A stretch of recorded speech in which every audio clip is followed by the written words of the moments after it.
तो आज 9 तारीख है, यानी कि अमेरिका के नए 26% टैरिफ लागू होने की तारीख। ये 26% टैरिफ भारत पर जो उन्होंने लगाया है वो लागू होगा, यानी कि जो इंडियन गुड्स अमेरिका जाते हैं उनके ऊपर अब बढ़े हुए टैरिफ लग रहे हैं। ट्रंप के इस टैरिफ हमले के बाद दुनिया भर में हलचल है। भारत को भी ये सोचना होगा कि वो इसकी काट क्या खोजेगा। ये बात चर्चा में है कि बीते कुछ दिनों में भारतीय कपड़ा व्यापारियों के कुछ ऑर्डर रोके गए हैं, यानी कि नुकसान शुरू हो गया है। लेकिन इस नुकसान की भरपाई के लिए भारत क्या करने जा रहा है, अभी इस वक्त वाणिज्य मंत्री पीयूष गोयल की कपड़ा कारोबारियों के साथ बैठक चल रही है। इसके अलावा यूरोपियन यूनियन और दूसरे देशों के साथ द्विपक्षीय कारोबार को लेकर भी बातचीत जारी है। फिलहाल आज से भारत पर 26% टैरिफ पूरी तरह से लागू हो रहा है, यानी कि अमेरिका ने 26% का जो टैरिफ लगा दिया है वो आज से इंडियन प्रोडक्ट्स पे लागू हो रहा है। ट्रंप ने 3 अप्रैल को व्हाइट हाउस के रोज गार्डन से अपनी लिबरेशन डे यानी कि आज़ादी की घोषणा कर दी थी, और इसी दौरान उन्होंने दुनिया के सभी देशों पर, ज़्यादातर बड़े देशों पर टैरिफ लगाने का फैसला किया था। ट्रंप ने कहा था कि जिन देशों के साथ अमेरिका का व्यापार घाटा है उन पर वो टैक्स ज़्यादा लगाया जाएगा। तो आज से 15 दिन तक नए ऑर्डर्स के कॉन्ट्रैक्ट रोके गए। जो शिपमेंट पहले ही पोर्ट पहुंच चुका वही अमेरिका जा रहा है। भारत के अलावा ट्रंप ने कई देशों के ऊपर टैरिफ रेट्स बढ़ा दिए हैं। रेसिप्रोकल टैरिफ वो इसे कह रहे हैं, और इनमें वियतनाम शामिल है जिसके ऊपर उन्होंने काफ़ी टैरिफ लगाया है, 46%, ताइवान पर 32%, दक्षिण कोरिया पर 25%, जापान पर 24% और यूरोपीय संघ पर 20% टैरिफ लगाने की घोषणा उन्होंने कर दी है। अमेरिका द्वारा भारत पर लगाए गए 26% टैरिफ से कई सामानों की कीमत बढ़ जाएगी। कीमत बढ़ने की वजह से भारतीय उत्पादों की प्रतिस्पर्धा, यानी कि मार्केट में जो कम्पेटिटिवनेस है वो कम हो सकती है, खास करके उन देशों की तुलना में जिन पर कम टैरिफ लगाया गया है, क्योंकि उन देशों के सामान अमेरिका में सस्ते मिलेंगे, कम दामों में मिलेंगे, जबकि भारतीय सामानों की कीमत वहाँ पर बढ़ जाएगी, क्योंकि जो भारतीय सामान अमेरिका जा रहे हैं उन पर अब भारत को टैरिफ ज़्यादा देना पड़ रहा है, यानी ज़्यादा टैरिफ लगा रहा है अमेरिका, तो वो सामान बाजार में महंगे बिकेंगे। ट्रंप द्वारा भारत पर लगाए गए टैरिफ का सबसे ज़्यादा असर दवाओं पर पड़ेगा। भारत से अमेरिका में सस्ती दवाएं जाती हैं। अमेरिका भारत से 12 अरब डॉलर से ज़्यादा की दवाएं लेता है, फार्मा प्रोडक्ट्स लेता है। 2023-24 में भारत का अमेरिका के साथ ट्रेड सरप्लस 35.32 अरब डॉलर था। टैरिफ से ये सरप्लस कम हो सकता है। भारत सरकार ने इस फैसले के बाद प्रतिक्रिया दी है और कहा है कि वो इस घोषणा के असर को ध्यान से देख रहे हैं। भारत के वाणिज्य मंत्रालय ने कहा है कि वो सभी संबंधित पक्षों से बात कर रहे हैं, जिनमें भारतीय उद्योग और निर्यातक भी शामिल हैं, ताकि इस बदलाव के बारे में पूरा आकलन किया जा सके और विकसित भारत के दृष्टिकोण के तहत स्थिति का मूल्यांकन किया जा सके। इस वक्त वाणिज्य मंत्री पीयूष गोयल की कपड़ा कारोबारियों के साथ बैठक चल रही है। इस पर जानकारी के लिए हमारे साथ जुड़ गए हैं हमारे सहयोगी हिमांशु शेखर। हिमांशु, अब जो बातचीत हो रही है उसमें अब ये बात देखना होगा कि जो घाटा भारत को होगा, भारत के कारोबारियों को होगा, उसकी भरपाई कैसे हो। बहुत सारे देश, जैसा ट्रंप कह रहे हैं कि उनके साथ डील करने के लिए उत्सुक हैं। चीन जैसे देश हैं जिन्होंने पलट कर टैरिफ लगाया है और ये ट्रेड वॉर वहाँ पर और भीषण हो गई है। भारत की क्या स्ट्रैटेजी इस वक्त दिख रही है, और जो कपड़ा व्यापारियों के साथ बातचीत है तो इस सेक्टर पर किस तरह का असर पड़ा है हिमांशु? देखिए, कपड़ा व्यापारियों से मैंने बात की है। इसमें असर 2-3 तरह से पड़ रहा है। पहला ये कि कल तक जो टैरिफ था, अमेरिकन टैरिफ, भारत से जो रेडीमेड गारमेंट्स अमेरिका एक्सपोर्ट होता था वो 3 से 6% था, लेकिन आज से 26% अतिरिक्त टैरिफ लगना शुरू हो गया, यानी 29 से 32% तक अब टैरिफ रेट हो गया है अलग अलग कैटेगरी के जो रेडीमेड गारमेंट्स हैं उन पर। और इसकी वजह से अब महंगा हो गया अमेरिका यहाँ से एक्सपोर्ट करना, और इसकी वजह से जो अमेरिकी ख़रीदार हैं वो अब इंडियन एक्सपोर्टर्स को कह रहे हैं कि हम जिस रेट पर आपसे पहले कपड़ा ख़रीदते थे और अब जिस रेट पर आप एक्सपोर्ट करेंगे वो कपड़ा हमारे लिए बहुत महंगा होगा, और हम पूरी तरह से आश्वासन नहीं दे सकते कि हम उनको बेच पाएंगे अमेरिका में, क्योंकि जो अमेरिका में जो उपभोक्ता है क्या वो उन महंगे कपड़ों को खरीदेगा या नहीं खरीदेगा, इस पर एक सवाल है। आपको याद होगा कि जब रेसिप्रोकल टैरिफ डोनाल्ड ट्रंप लगा रहे थे, उस वक्त ये सवाल उठा था कि अमेरिका में इन्फ्लेशन भी हो सकता है, क्योंकि बहुत सारे देशों से जो सस्ता सामान अमेरिका पहुंचता था वो वहां पर पहुंचना रुक जाएगा। और इसमें एक जो आइटम है, एक प्रोडक्ट है एक्सपोर्ट का, वो रेडीमेड गारमेंट्स है और इस पर असर पड़ना शुरू हो गया है।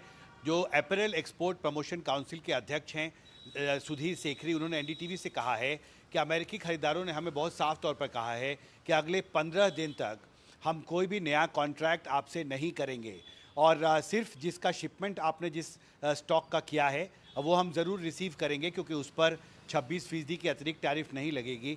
लेकिन जो हायर रेट पर जो कपड़ा का, रेडीमेड गारमेंट का आप अगर एक्सपोर्ट करते हैं तो उस पूरे प्रोसेस को, उस कॉन्ट्रैक्ट को हमें 15 दिन के लिए रोकना होगा। और इसके साथ ही भारत से जो अमेरिका रेडीमेड गारमेंट्स का एक्सपोर्ट होता था, उसका एक बड़ा तबका जो है वो फ़िलहाल होल्ड पर कर दिया गया है, क्योंकि वो कपड़ा महंगा है।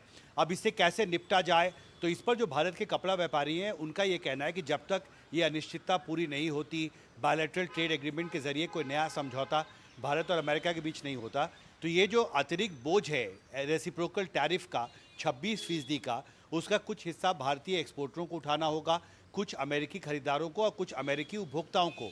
लेकिन सवाल है कि भारतीय एक्सपोर्टर तो इसका बोझ उठाने को तैयार हैं, लेकिन अमेरिकी के जो खरीदार हैं और अमेरिका में जो आम उपभोक्ता हैं, जो अब तक भारत से कपड़ा जो एक्सपोर्ट होता था वो खरीदते रहे थे सस्ते रेट पर, क्या वही कपड़ा वो महंगे रेट पर खरीदेंगे या नहीं खरीदेंगे, इसको लेकर एक अनिश्चितता है। और इसलिए पीयूष गोयल आज एक ब्रेनस्टॉर्मिंग सेशन कर रहे हैं और इसमें न सिर्फ रेडीमेड गारमेंट बल्कि लेदर और जो दूसरे हैंडीक्राफ्ट सेक्टर्स हैं, उसके जो प्रमोशन काउंसिल्स हैं एक्सपोर्ट के, उन सभी के अध्यक्षों को बुलाया गया है और उनसे इनपुट लिया जा रहा है कि अब तक अमेरिकी खरीदार जो हैं उन्होंने लेदर सेक्टर में, टेक्सटाइल सेक्टर में, अपैरल सेक्टर में, हैंडीक्राफ्ट सेक्टर में अब तक किस तरह का रिस्पांस उनकी तरफ से आया है, कितना ज़्यादा असर हुआ है, और उससे इनपुट मिलने के बाद ही भारत सरकार इस पर अपनी आगे की रणनीति बनाएगी। नगमा जी जी, धन्यवाद। भारत सरकार इसके ऊपर अभी आगे की रणनीति बनाने की प्रक्रिया में है, बातचीत चल रही है। धन्यवाद आपका हिमांशु। इस महत्वपूर्ण बैठक से पहले अपैरल एक्सपोर्ट प्रमोशन काउंसिल के अध्यक्ष सुधीर सेखरी से बात की है हिमांशु शेखर ने। मेरे साथ अपैरल एक्सपोर्ट प्रमोशन काउंसिल के अध्यक्ष सुधीर सेखरी हैं। जो टैरिफ बढ़ाया है ट्रंप प्रशासन ने, उसका टेक्सटाइल सेक्टर पर क्या असर पड़ा? देखिए, जो टैरिफ तो हमें तो मालूम ही था टैरिफ बढ़ना है। जब तक टैरिफ अनाउंस नहीं हुए थे सबको एक घबराहट बनी हुई थी। अब जो टैरिफ अनाउंस हो गए हैं, हम आपको अपने आप को इंडिया जो है ना, हम अपने आप को एक बेहतर पोजीशन में समझ रहे हैं कंपेयर टू जो हमारे कंपटीशन है। बांग्लादेश हुआ, चाइना हुआ, पाकिस्तान हो गया, इन सब से हम, वियतनाम, कंबोडिया, इन सब से हम आज की डेट में बेहतर पोजीशन में हैं, क्योंकि हमारा 16% से लेकर 50% तक का फ़र्क है। तो इस वजह से लॉन्ग टर्म में तो हमें कोई ऐसी तकलीफ नहीं आने वाली। हाँ, शॉर्ट टर्म में ज़रूर तकलीफ़ है, क्योंकि जो 26% जो भी माल अब 9 तारीख के बाद निकला इंडिया से, उस पर 26% एक्स्ट्रा दर हो गया। हाँ जी, तो उसकी वजह से क्या है कि वहाँ जब माल पहुँचेगा तो देखिए सारा कंज्यूमर के ऊपर तो नहीं हम डाल सकते, तो हमें एक पार्टनरशिप अपने बायर से करनी पड़ेगी। कुछ बायर भुगतेंगे, कुछ कंज्यूमर भुगतेगा, कुछ हम भुगतेंगे, कुछ फैब्रिक। सो ये बांट बूट के कुछ हम सरकार से विनती करेंगे, कुछ हमारी सहायता करें। सो शॉर्ट टर्म में थोड़ा है, थोड़ी हमें समस्या नज़र आ रही है, उसका भी समाधान निकलेगा, ऐसी बात नहीं है। लेकिन लॉन्ग टर्म में हम अपने आप को एक अच्छी जगह में सोच रहे हैं। पानीपत में कुछ जो टेक्सटाइल के एक्सपोर्टर्स हैं, उनका ये कहना है कि अमेरिकन जो बायर्स थे उन्होंने कहा है अब सामान आप मत भेजिए, क्योंकि हम यहाँ बेच नहीं पाएंगे, क्योंकि वो बहुत महंगा होगा, और एक्सपोर्टर भी उतना कट लेने की स्थिति में नहीं है। देखिए, अभी बायर क्या कह रहे हैं कि जो तो माल आपने काट दिया वो तो आप अभी उसको रोक लीजिए, जो माल अभी वहाँ निकाल दिया और अभी वेसल में नहीं पड़ा और पोर्ट में पड़ा है, उसको निकाल दीजिए। वो इसी वजह से वो भी देखना चाह रहे हैं कि देखिए 2-3 हफ्ते के अंदर कई कंट्रीज़ अपनी नेगोशिएशंस कर रही हैं, कुछ नेगोशिएशन में कुछ उसका कोई सोल्यूशन निकलता है, तो इस वजह से कह रहे हैं कि 2 हफ्ते के लिए रुक जाइए। कैंसलेशन नहीं दे रहे हैं, वो सिर्फ होल्ड करने को कह रहे हैं। तो अमेरिकन बायर्स कह रहे हैं कि आप 2 हफ्ते तक नया ऑर्डर्स जो है नहीं, नए ऑर्डर तो अभी प्लेस नहीं कर रहे। हाँ। लेकिन जो ऑर्डर अभी हमने काटे नहीं और जो प्रोडक्शन में नहीं गए, उनके लिए कह रहे हैं वो जरा होल्ड कर लीजिए 2 हफ्ते के लिए। 2 हफ्ते के लिए। हाँ। और और उसके बाद फिर स्थिति साफ होगी तो फिर आगे की हाँ रणनीति। हाँ जी। पर ये जरूर है कि शॉर्ट टर्म में असर पड़ रहा है। यस, शॉर्ट टर्म में अमेरिकन बायर्स बोल रहे हैं कि आप अगर 26% टैरिफ के साथ यहाँ भेजेंगे तो सामान बहुत महंगा महंगा होगा होगा, और इस अमेरिका वजह में से बेचना मुश्किल होगा। वो चाहेंगे कि हमको पार्टनरशिप करें, को जो जो जो दर 26% का कुछ बांट बूट के हम किस तरह को इसका फैसला करें। तो वो क्या होता है फाइनली वो तो अब कुछ दिन अगले हफ्ते तक पता चलेगा। यानी असर को शेयर करें, एक्सपोर्टर्स भी और अमेरिकन इम्पोर्टर्स भी। अमेरिकन बायर भी, अमेरिकन कंज्यूमर भी, एक्सपोर्टर भी, कपड़े वाला भी, सब आपस में शेयर सबको करें। मिलजुल के इस प्रेशर को शेयर करना होगा। हाँ हाँ जी, हाँ जी। हमसे बात करने के लिए आपका शुक्रिया। तो वाणिज्य भवन से मेरे कैमरा सहयोगी प्रेम सिंह के साथ हिमांशु शेखर, एनडीटीवी इंडिया। अमेरिकी financial service company JP Morgan के सीईओ जेमी डिमॉन ने अमेरिकी राष्ट्रपति ट्रंप की टैरिफ नीति के असर पर कड़ी चेतावनी जारी की है। उन्होंने कहा है कि ये कदम महंगाई बढ़ा सकते हैं और अमेरिकी अर्थव्यवस्था को मंदी की तरफ धकेल सकते हैं।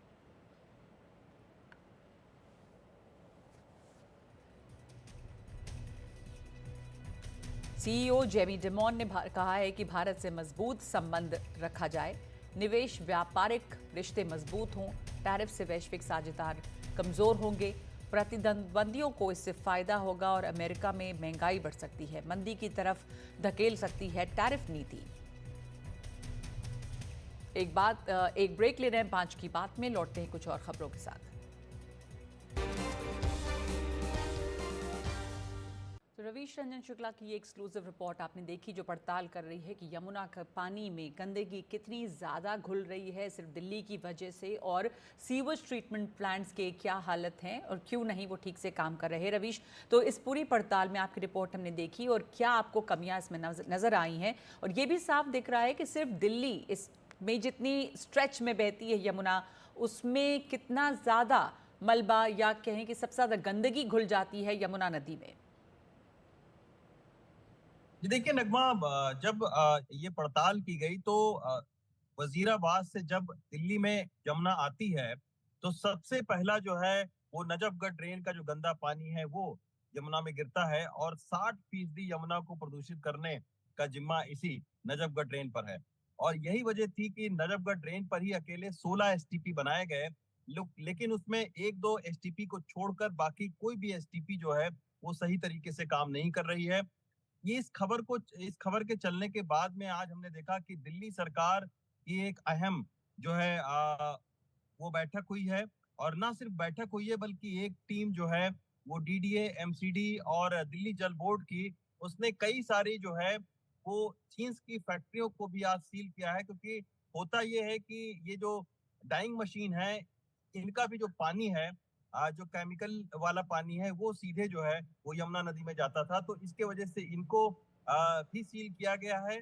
और इसके बाद में एक बहुत महत्वपूर्ण बैठक प्रवेश वर्मा ने की है, जो कि पीडब्ल्यूडी मंत्री हैं, और इस बैठक में ये कहा गया है कि सभी जो विभाग हैं वो पूरी तरीके से समन्वित होकर जो है वो यमुना की सफाई पर लगें और सख्ती के साथ में जो भी कमियां हैं उनको पूरा किया जाए। अभी जब हम आपसे बात कर रहे हैं तो उसी वक्त जो है वो एक जो सीवेज ट्रीटमेंट प्लांट है वहां का भी दौरा जो है वो पीडब्ल्यूडी मंत्री कर रहे हैं, और वहां पर भी जो कमियां रहेंगी उसको लेकर जो है उनका ये कहना है कि अब एक रियल टाइम जो है वो एक आईटी डैशबोर्ड बनाया जाएगा। होता ये है नगमा कि ये सीवेज जो ट्रीटमेंट प्लांट है ये डेली जो है वो अपलोड कर देती हैं रिपोर्ट, और आप देखिए अगर इनकी रिपोर्ट को तो महीने भर की अगर आप रिपोर्ट देखेंगी तो 1-2 अंकों का मतलब अंतर कर कर ये सेम टू सेम ऐसे ही जो रिपोर्ट है उसको अपलोड करती हैं। तो अब मिनिस्टर का ये कहना है कि जो आईटी डैशबोर्ड लगेगा उससे रियल टाइम जो है वो पड़ताल की जाएगी कि ये सीवेज ट्रीटमेंट प्लांट जो है वो सही तरीके से काम कर रहे हैं कि नहीं। दरअसल ये ज्यादातर सीवेज ट्रीटमेंट प्लांट जो है वो अलग अलग कंपनियों को दे दिए गए हैं, तो ये कंपनियां जो है कई सारे सोर्स ये बताते हैं कि कई सारी जो कंपनियां हैं वो अच्छी तरीके से इसलिए भी सीवेज का ट्रीटमेंट नहीं करती हैं क्योंकि कई बार ये लोग जो है वो बिजली की बचत करने के लिए, क्लोरीन की बचत करने के लिए और तमाम सारे बचत करने के लिए जिससे ज्यादा से ज्यादा फायदा मिले, उसके वजह से ये पूरा जो सीवेज का ट्रीटमेंट है वो नहीं हो पाता है। और यही वजह होती है कि अगर 16 ट्रीटमेंट प्लांट लगे हुए हैं तो आखिर क्यों नहीं नजफगढ़ नाले का जो गंदा पानी है वो साफ पहुंच रहा है यमुना नदी तक। ये एक सबसे बड़ा सवाल है। उम्मीद की जानी चाहिए कि सरकार अब इस पर सख्ती से ध्यान देगी और जहां पर भी कमियां हैं वहां सख्त कार्रवाई होगी। सबसे ज़्यादा ज़रूरी यही है कि ये सीवेज ट्रीटमेंट प्लांट्स जो हैं वो काम करें जिसके लिए ये ट्रीटमेंट प्लांट्स लगाए गए हैं। धन्यवाद आपका रवीश इस पूरी रिपोर्ट के लिए। और जैसा आप बता रहे हैं कि सीवेज ट्रीटमेंट प्लांट शायद कटौती करते हुए ठीक तरह से काम नहीं करते हैं बिजली की बचत या क्लोरीन की बचत के लिए, और इसलिए उतना ट्रीटमेंट पानी का नहीं हो रहा जितना होना चाहिए था, और गंदा पानी आ रहा है दिल्ली में, सीवेज उसमें मिलकर आ रहा है। आगे बढ़ते हैं, बात बिहार चुनाव की। इस साल बिहार में चुनाव होने को हैं और सबकी नज़र इस बात पर है कि इन चुनावों में जेडीयू बीजेपी का गठजोड़ महागठबंधन को रोकने के लिए क्या कर रहा है। चुनावों से पहले जो अहम सवाल हैं उनमें नीतीश की भूमिका और उनका कामकाज है, अल्पसंख्यकों की राजनीति को लेकर ध्रुवीकरण की कोशिश है। इन सब के बीच जेडीयू नेता संजय झा से इन सवालों पर बात की हमारे सहयोगी अखिलेश शर्मा ने। वक्फ संशोधन कानून 8 तारीख से पूरे देश में लागू हो गया है। हालांकि कई विपक्षी दलों ने सुप्रीम कोर्ट में इसे चुनौती भी दी है, यानी इसे लेकर राजनीति आगे भी चलती रहेगी। लेकिन इस बीच इसे लेकर कई सवाल भी उठे हैं कि क्या बीजेपी अपने बूते इसको पारित करवा पाती। अगर सहयोगी दलों का समर्थन नहीं मिला होता तो क्या सरकार को इस बिल को पारित करने में दिक्कत नहीं आती। और ख़ास तौर से अगर जनता दल यू की बात करें तो उसने वक्फ संशोधन बिल का समर्थन क्यों किया। इन्हीं सवालों पर चर्चा करने के लिए हमारे साथ बेहद खास मेहमान जुड़ रहे हैं संजय झा जी, जो कि कार्यकारी अध्यक्ष जनता दल के। आपका बहुत बहुत स्वागत है संजय जी NDTV इंडिया पर। यही सवाल आपसे कि जेडीयू जो कि माना जाता है कि सेकुलर क्रेडेंशियल्स वाली पार्टी है, जिसके अपने कुछ प्रिंसिपल्स हैं, जो इन मुद्दों पर समझौता नहीं करती है और कई बार सरकार को आगाह भी कर चुकी है, उसने वक्फ संशोधन बिल का समर्थन क्यों किया। देखिए, जेडीयू या हम लोगों के नेता नीतीश कुमार का ट्रैक रिकॉर्ड बड़ा लंबा ट्रैक रिकॉर्ड है, खास करके सेकुलर क्रेडेंशियल्स का या मुसलमानों के लिए काम करने का। वो लगभग 19 साल से बिहार के मुख्यमंत्री हैं और 19 साल का उनका ट्रैक रिकॉर्ड देखिएगा तो हम लोग हमेशा लोगों को बोलते हैं कि शायद देश में कोई जगह ऐसा नहीं होगा। बिहार में 19 साल में एक दिन कर्फ्यू नहीं लगा। बिहार जैसे प्रदेश में सबसे बड़ा दंगा भागलपुर दंगा हुआ 1989 में, कांग्रेस के टाइम। कांग्रेस के टाइम में दंगा हुआ, 15 साल आरजेडी कांग्रेस की सरकार रही। दंगा पीड़ितों को उनको न्याय नहीं मिला। नीतीश कुमार भाजपा के साथ अलायंस में सरकार बनाने के बाद 2006 में आज जो विक्टिम थे उस समय के दंगा के, भागलपुर दंगा के, हुआ 89 में जी, और न्याय मिला 2006 में। नीतीश कुमार का लोग इंतजार कर रहे थे, उनको अब पेंशन मिल रहा है, या जो गड़बड़ किए थे उनको सज़ा मिली। ये एक ट्रैक रिकॉर्ड है उनका काम करने का। जहाँ तक वक्फ संशोधन बिल की बात है, जब ये बात आई जरूर हम लोगों से भी चर्चा हुई और हम लोगों का भी ये मानना था एज ए पार्टी कि ये जेपीसी में जाना चाहिए, इसको वाइडर कंसल्टेशन होना चाहिए। और ये जॉइंट पार्लियामेंट्री कमेटी में गया, वाइडर कंसल्टेशन हुआ इस पर। बहुत सारे जो मुस्लिम समुदाय के लोग हैं नीतीश कुमार जी से भी आके मिले। उस मीटिंग में मैं भी था और वहाँ पर ये बात हुई कि उन लोग कहते थे कि आप लोग इसका वापस हो, इसकी बात करिए। और हम लोगों का कहना था कि आपको जिस प्रोविज़न में आपको लगता है, क्योंकि ये पहली बार तो अमेंडमेंट हो नहीं रहा, इससे पहले भी अमेंडमेंट 2013 में हुआ, इससे पहले भी हुआ अमेंडमेंट। इसमें आपको जिस प्रोविज़न को लेके लग रहा है कि ये आपके इंटरेस्ट के खिलाफ है या गड़बड़ है, तो वो आप बताइए। हम लोग, हमारे जेपीसी मेंबर हैं वो भी, और एज ए पार्टी हम लोग सरकार में भी बात को रखेंगे। और तो हमारे सरकार के तरफ से, पार्टी की तरफ से भी जो उनका ऑब्जर्वेशन था, उसमें से कुछ बातों हम लोगों ने रखी और उस बात को एक्सेप्ट भी किया गया, जिसमें रिट्रोस्पेक्टिव जो है, जब बिल आने के पहले अगर कोई धार्मिक स्थान है, कोई मस्जिद है, कोई ईदगाह है, कोई कब्रिस्तान है, तो उसको टच नहीं करेंगे। तो ये लार्जली इस बात सबको उसमें एक्सेप्ट किया गया है। सबसे बड़ी बात क्या है कि इतने हजारों करोड़, लाखों करोड़ का डिफेंस और एक और जो रेलवे के बाद जो कि सरकारी संपत्ति है, सबसे बड़ा एसेट वक्फ के पास है। मैं तो अपने स्टेट में देखता हूँ कि मैंने तो नहीं देखा कि इतने बड़े प्रॉपर्टी का कोई उन्होंने अस्पताल बनाया हो, कोई चैरिटी का काम किया हो, गरीब मुस्लिम समुदाय के लिए कोई स्कूल खोला हो, उनका कोई फ़ायदा हुआ हो। आपको पता है कि देश में अकेला स्टेट बिहार है जहां जातीय गणना हुई साइंटिफिक तरीके से, और हम लोगों ने रिलीज किया है, ये तो लेटेस्ट है। उस जातीय गणना में मुस्लिम पॉपुलेशन का 73% पसमानदा मुस्लिम है, 73% पसमानदा मुस्लिम है। तो जब मैं पसमानदा कहता हूँ तो उसमें राइन, अंसारी, मंसूरी, ये जितने जो गरीब मुसलमान हैं वो आते हैं। तो अगर उनको रिप्रेजेंटेशन आज भारत सरकार ने, प्रधानमंत्री जी ने वक्फ में दिया कि पसमानदा समाज के रिप्रेजेंटेटिव होंगे, उस समुदाय की महिलाएं होंगी, तो इसमें क्या गलत है भाई? अगर ये पैसा अगर उनके इंटरेस्ट में लगता है तो इसमें क्या गलत है? या अगर ये तो कुछ लोगों के हाथ में नहीं ये वो हो गया था, अगर वो ट्रांसपेरेंट तरीके से वो पैसा जा करके खर्चा होता है, इसमें क्या गलत है? और अब भी अगर आप लोगों को लगता है इस कम्युनिटी में कोई और बात है तो आप बताइए। वहाँ पर नीतीश कुमार हमेशा से ही शांति और पीस के लिए जाने गए हैं, और कोई कम्युनिटी को हार्म करके कुछ करना हो वो उनके पूरे पॉलिटिकल लाइफ का या हमारे पार्टी का ये नहीं रहा। इतना मैं जरूर पार्टी की तरफ से एश्योर करता हूँ। पीएम मोदी ने भी मिलती जुलती बात कही है। उन्होंने तुष्टीकरण की बात भी कही कि कांग्रेस की जो तुष्टीकरण की राजनीति थी, तो उसके लिए कांग्रेस पार्टी ने मुसलमानों का उपयोग अपना वोट बढ़ाने के लिए, सरकार में आने के लिए किया, लेकिन पसमानदा समाज को, महिलाओं को, मुस्लिम समाज के जो उनको न्याय नहीं मिला। क्या यही एक मुद्दा है जो आप लगता है कि ये आरजेडी के उठाए हुए सवालों का जवाब दे पाएंगे, इनकी कार्ड बनकर के उभरेगा? नहीं, मैं इंटायर मुसलमानों की बात कर रहा हूँ। कुछ चंद लोगों को छोड़ करके इस वक्फ के प्रॉपर्टी का किस मुस्लिम को फ़ायदा मिला? चाहे पसमानदा हो, चाहे जो भी मुस्लिम समुदाय के लोग, ये साफ सुथरा ढंग से, पारदर्शी ढंग से होना चाहिए कि नहीं होना चाहिए? ज़मीन का रिकॉर्ड आज बिहार में पूरा लैंड डिजिटाइज हो रहा है, कंप्यूटराइज हो रहा है सारा।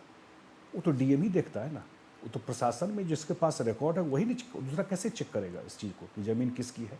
तो अगर वो उस प्रॉपर्टी को, उस एसेट को, अगर उसमें गड़बड़ी हो रही है और जो लोग चला रहे हैं वो ढंग से नहीं चला रहा है, ये बात आ रही है, और उसमें सुधार करने की कोशिश, फ़ायदा, क्योंकि ये दान का पर्पस क्या है? ये दीनहीन लोगों को मदद करना, उनके लिए गरीब है, तो गरीब तो पसमानदा ही है ना भाई सबसे ज़्यादा। तो उनके लिए अगर इस पैसे का, इस प्रॉपर्टी से उनके लिए काम होगा, महिलाओं के लिए वो होगा, तो इसमें गलत क्या? कोई अनाथालय खुलेगा, कोई अस्पताल खुलेगा, कोई और चैरिटी का काम होगा। थोड़ी सी एक अलग विषय पे बात कर लेते हैं संजय जी। नीतीश जी जब बीजेपी के साथ थे और उनके समर्थन से मुख्यमंत्री थे, और जब वो पाला बदल के उधर गए थे आरजेडी के साथ, तब ये माना गया था कि मोमेंटम बन चुका था। लेकिन उनका वापस आना, एनडीए के साथ, बीजेपी के साथ आना, एक तरह से ये संदेश गया कि यहाँ पर परिस्थितियाँ बदल गई हैं। ये माना जाता है कि आप उन लोगों में से जो एक आर्किटेक्ट हैं बीजेपी और जेडीयू के गठबंधन के लिए। क्या आपको लगता है कि जो अपेक्षाएं थी जेडीयू की बीजेपी के साथ आने की, केंद्र में समर्थन देने की, वो पूरी हुई हैं? क्योंकि जब बजट आया है, 2 बार बजट आया, तो बार बार तंज यही कसा गया विपक्ष की ओर से कि ये तो बिहार का बजट है। और जैसे हम बात करें मखाने की बात करें, हम एयरपोर्ट की बात करें, ये सारे मुद्दे जो हैं, या एम्स की बात करें, ये मांगे क्या पूरी सारी हो रही हैं आपकी? अब मुझे लगता है कि देखिए 2 पार्ट है इसमें। एक तो बीजेपी और जेडीयू एक नेचुरल अलाई है, मैं हमेशा बोलता हूँ, और क्योंकि हम लोगों ने एक साथ 96 से काम किया। नीतीश कुमार जी हमेशा अटल जी का नाम लेते हैं कि अटल जी के सरकार में था, बहुत वो मुझे चाहते थे, अपॉर्चुनिटी दी उस समय, और जो मैं कहता था वो बात होती थी उस कैबिनेट में। ये हमेशा वो प्राउडली कहते हैं इस चीज़ को, और जो सरकार भी बनी बोलते हैं कि अटल जी का बड़ा रोल था मेरे, जब मैं मुख्यमंत्री बना यहाँ पर। तो एक लेगेसी है, मैं इस चर्चा कर रहा हूँ। जो मैं चेंजेज की बात कर रहा हूँ बिहार में, नीतीश कुमार मुख्यमंत्री थे, लेकिन साथ में बीजेपी जेडीयू दोनों मिल के सरकार चला रहे थे। ये जो घटनाक्रम हुआ, जो भी उसमें हुआ, इतना ज़रूर है कि जब हम लोग साथ आए और सरकार बनी 2024 में आदरणीय प्रधानमंत्री जी का, पर हमें देखा प्रधानमंत्री से जो भी मेरी मुलाकात हुई है या जो भी मैं सुनता हूँ उनको, इनका एक चीज़ बहुत क्लैरिटी है, और कि देश अगर डेवलप करेगा तो बिना पूर्वी राज्यों के डेवलपमेंट का नहीं होगा। क्योंकि बिहार में हमेशा एक रहा है पलायन को लेकर के, माइग्रेशन को लेकर के, और लोग बोलते हैं कि बिहार में इन्वेस्टमेंट क्यों नहीं आया, इंडस्ट्री क्यों नहीं आया। तो ऑब्वियसली इंडस्ट्री इन्वेस्टमेंट आने के लिए अखिलेश जी कंड्यूसिव एटमॉस्फेयर चाहिए, वो बेसिक फैसिलिटी देना पड़ेगा। हम लोग की सरकार आई उससे पहले लोग बोलते थे कि बिहार में एक ही उद्योग है, अपहरण का उद्योग, और पार्टली सही भी था, क्योंकि उस समय का जितना कहानी देखिए, बिहार में ब्रेन ड्रेन, इंडस्ट्रियलिस्ट का ड्रेन, डॉक्टर का ड्रेन, सब लोग बिहार छोड़ के भाग गए। सारे बिहार जो बेस्ट गवर्न स्टेट था, इस कांग्रेस और आरजेडी के समय में सारे उद्योगपति भाग गए बिहार छोड़कर। बिहार में लोग अच्छा कपड़ा उस समय नहीं पहनता था डर के, अच्छा गाड़ी नहीं खरीदता था, किडनैप कर लेगा। अब थोड़ा फ्लैशबैक में देखना चाहिए, लोग अब पैसा रहते हुए अच्छा घर नहीं बनाते थे कि देखेगा तो कल पता नहीं आकर के ये कर लेगा। वहाँ से स्टार्ट करके बिहार को लॉ एंड ऑर्डर के फ्रंट में हो, इंफ्रास्ट्रक्चर के फ्रंट में हो, पावर सिचुएशन के फ्रंट में हो, अब चीज़ें बिहार में बिल्कुल बदल गई है। और मैं 1 मिनट में एक चीज़ बता दूं, बिहार में अब इन्वेस्टमेंट और इंडस्ट्रियलाइजेशन बिहार में शुरू हो गया। 4 कोक का बॉटलिंग प्लांट वहाँ लगने वाला है, 1 लगा हुआ है, 3 लगने वाला है। 3 लाख लोगों को रोजगार मिलेगा। मुजफ्फरपुर में जो स्कूल बैग है, अब 7 लाख स्कूल बैग बनता है। देश में सबसे ज़्यादा स्कूल बैग मुजफ्फरपुर में बन रहा है। टेक्सटाइल का हब बनने जा रहा है। मखाना का आप चर्चा कर रहे थे, तो बहुत सारा चीज़ अगले 3-4 साल में बिहार में आपको दिखाई पड़ेगा, इन्वेस्टमेंट और इंडस्ट्री में, जो बिहार लैग कर रहा था। और ये इसलिए है क्योंकि डबल इंजन की सरकार है, एक सपोर्ट है सेंटर से, तो निश्चित रूप से एक बड़ा फायदा बिहार को मिल रहा है इससे। आपने कहा कि डबल इंजन की सरकार है, अगले 3-4 साल की बात भी आप कर रहे हैं, तो क्या आप कॉन्फिडेंट हैं कि इस चुनाव में फिर से आप आएंगे? हमको बिल्कुल, आपने लोकसभा का रिजल्ट देखा है, और लोकसभा के बाद 4 हमारा बाई इलेक्शन भी हुआ था 4 असेंबली में। उस 4 में 3 हमारा सीटिंग नहीं था, एक ही सीटिंग था। उस 4 में चारों हम लोग जीते। तो लोग बिहार के बहुत समझदार हैं, वो टेस्ट कर चुके हैं डेवलपमेंट को, वो अब बैक गियर में नहीं जाना चाहता है। उनको समझ है कि यही नरेंद्र मोदी और नीतीश कुमार जो है, यह अगले 3 साल में जो अगला जंप बिहार का है, वो उसी में बदलेगा। वो कहाँ वो पुराने इतिहास में जाएंगे, इसलिए बिल्कुल कोई कन्फ्यूजन और कोई वो नहीं है। 100% बड़े मार्जिन से एनडीए की सरकार बनेगी। एक बात जो पीएम मोदी जी ने कही थी समाजवाद के ऊपर, कि सच्चे समाजवादियों का नाम दिया था, तो राम मनोहर लोहिया जी, जॉर्ज फर्नांडिस का नाम दिया था, और कहा था कि मौजूदा समय में अगर देखें तो नीतीश कुमार सच्चे समाजवादी, क्योंकि परिवारवाद में विश्वास नहीं करते। लेकिन हाल फिलहाल में हम देख रहे हैं कि जेडीयू के भीतर से आवाज़ें उठने लगी हैं कि जो उनके बेटे हैं निशान, उनको कमान सौंप दी जाए, वो आ जाए। ये चर्चा कहाँ तक सही है? देखिए, प्रधानमंत्री जी का एक बड़ा ये वक्तव्य था कि सच्चे समाजवादियों में उन्होंने राम मनोहर लोहिया जी, जॉर्ज साहब और नीतीश जी को पैरेलल रखा।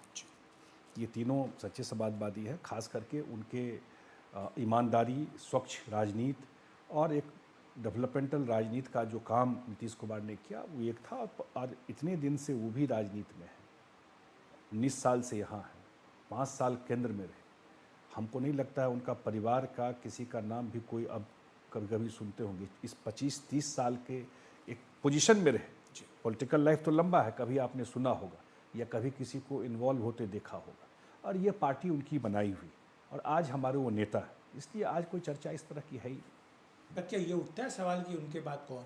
नहीं, स्वाभाविक है, पार्टी में कुछ लोग स्वाभाविक लगता होगा उनको, ये बात रखते हैं, लेकिन एज ऑन डेट ऐसी कोई बात नहीं है। आज के डेट में नीतीश कुमार ही हमारे नेता हैं, सर्वमान्य नेता, और उन्हीं के नेतृत्व में पार्टी चल रही है। बहुत बहुत शुक्रिया आपका संजय जी, इस पूरी चर्चा के लिए बहुत बहुत धन्यवाद। बहुत धन्यवाद। तो ये थी संजय झा के साथ एक खास बातचीत। बिहार चुनाव में, आने वाले चुनावों में क्या नीति रहेगी एनडीए के गठबंधन की, इस पर एक बातचीत अखिलेश शर्मा के साथ। 5 की बात में अभी के लिए इतना ही। नमस्कार।